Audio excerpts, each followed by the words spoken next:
we are seeing another attack on our supply chain. Where are these fires coming from? How are fires happening? So, and always hitting massive distribution and manufacturing facilities. All right, we've had 3 massive fires in the past 4 hours, and this is not a coincidence. Seems like something's happening, and actually people are getting caught for doing some of these crimes.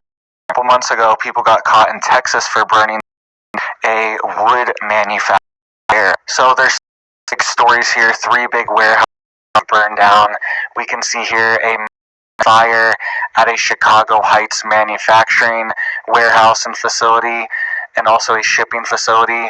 Also, hazmat crews are on the scene, and Yukon, alright, for a shipping warehouse, or for a mining warehouse, sorry about that, magnesium mining warehouse, and also in the UK, an agricultural warehouse has as well. So this is a pattern we are seeing.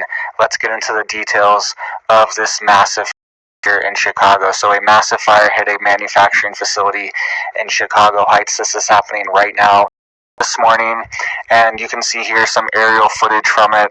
This facility has been devastated. This is a 230,000 square foot manufacturing and shipping facility right outside of Chicago, or right in the thick of Chicago, honestly. So this is a very important hub to our supply chain, and these manufacturing, they don't just grow back, they don't just come back. This takes years to rebuild, or they just never get rebuilt. Hundreds of people, potentially thousands of people, lose their jobs, and a critical part to our supply chain, manufacturing, distribution, is also taken offline for years, alright? And this just keeps happening, and it's incrementalism. Even if it's only 0.1% every single time one of these fires happens, it still adds up to a lot when you have hundreds of them a year, potentially thousands over the past few years. So you can see this smoke plume here, massive smoke plume going up in the sky. This was a massive fire, and fire departments from, I believe, 5 different departments were fighting this fire. And you can see some on the ground footage, but the real disturbing footage is afterwards, when it is completely leveled, completely flattened. This warehouse, you can see, completely burned to the ground, and this was critical.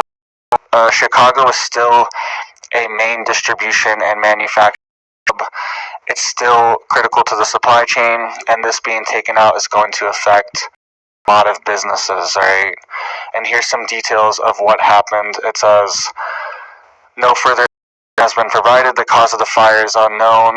And it says, at this time, the space was, quote, 230,000 square feet of domestic production, assembly, and warehouse space on 13 acres for rapidly growing custom wood and metal manufacturing. So, critical components here. And we also saw a massive cyber attack take out a manufacturer in Canada that was one of the largest manufacturers in the world that creates die cast, aluminum cast products for all these other manufacturers to use in their factories and put together products. So we're seeing the supply chain constantly being hit. Let's get into mining. And they're hitting all the big ones, right?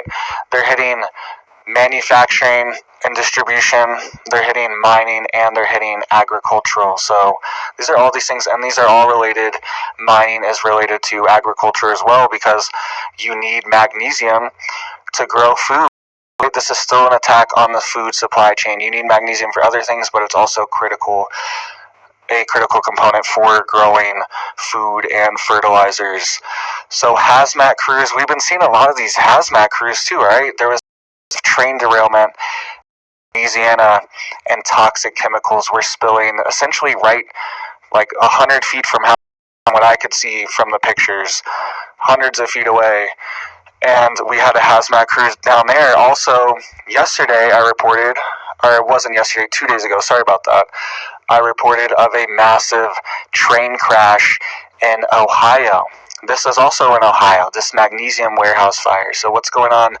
And that was an oil tanker crash, and actually last night the governor of Ohio put out a mass emergency alert on people's phones to evacuate that area immediately. They're already telling people to evacuate, but now the state government, like the county government was telling them to evolve. Now the state government is saying you need to evacuate.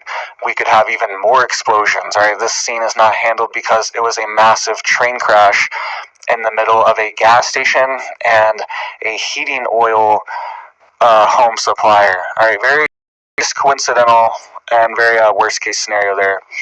But also in Ohio and Euclid, a magnesium warehouse, and magnesium is critical for fertilizer and growing. It's being taken out is just going to increase prices of fertilizer and potentially have